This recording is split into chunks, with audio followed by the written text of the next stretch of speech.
அரசியல் விமர்சகர் திரு சுமன் ஸ்ரீராமன் அவர்கள் இணைப்பில் இணைந்திருக்கிறார். வணக்கம் திரு சுமன் ஸ்ரீராமன். இரண்டாவது நாளாக விஜய் சிபிஐ விசாரணைக்காக ஆஜராகி இருக்கிறார்.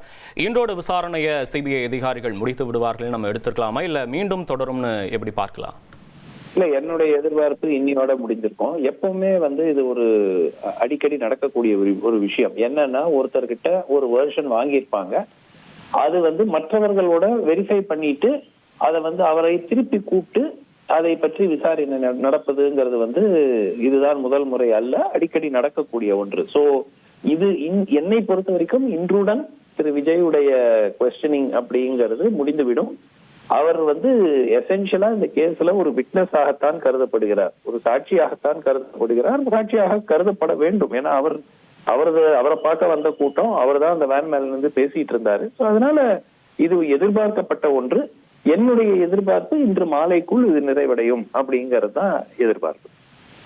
அப்ப இன்னைக்கே முடியும்னா குற்றப்பத்திரிகையில் அவருடைய பெயர் சேர்ப்பதற்கான வாய்ப்புகளோ, விஜய் இந்த சம்பவத்துல மீண்டும் இணைப்பதற்கான வேற எதிராக வாய்ப்புகளோ இதோட முடியும் எதிர்பார்க்கலாமா?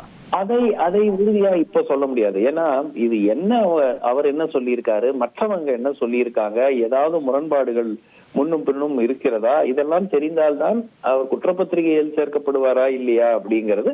பட் என்னை பொறுத்த வரைக்கும் அவர் சேர்க்கப்பட மாட்டார் என்று நினைக்கிறேன்.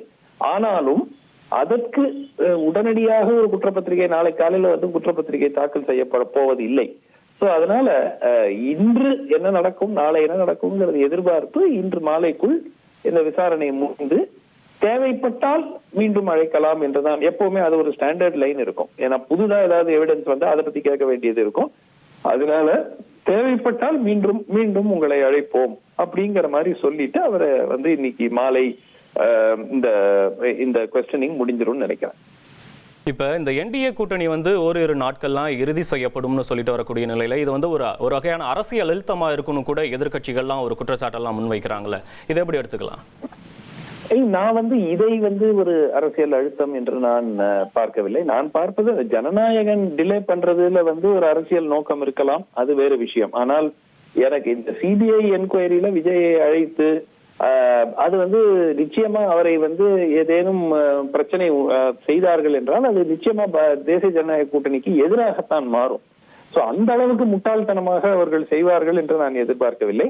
அதனால இதுல அழுத்தம் அப்படிங்கறது நான் எதிர்பார்க்க மாட்டேன். ஜனநாயகன் ரிலீஸ் ஆறதுல அது ஒரு அரசியல் ரீதியாக அழுத்தம் கொடுக்க முயற்சியாக இருக்கலாம். பட் இப்போ விஜயுடைய ஆப்ஷன்ஸும் ரொம்ப கம்மியாயிடுச்சு. காங்கிரஸ் இப்போ திமுகவோட கிட்டத்தட்ட அந்த கூட்டணி உறுதி செய்யப்பட்ட பிறகு அவருக்கு ஆப்ஷன்ஸே இல்லையே, கூட்டணிக்கு யாருமே இல்லையே வர்றதுக்கு.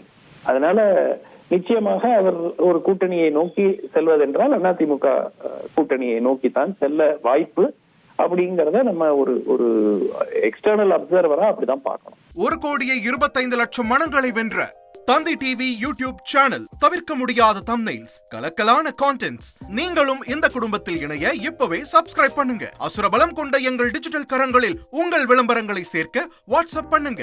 8939888378. Email advttanditv@dttv.in.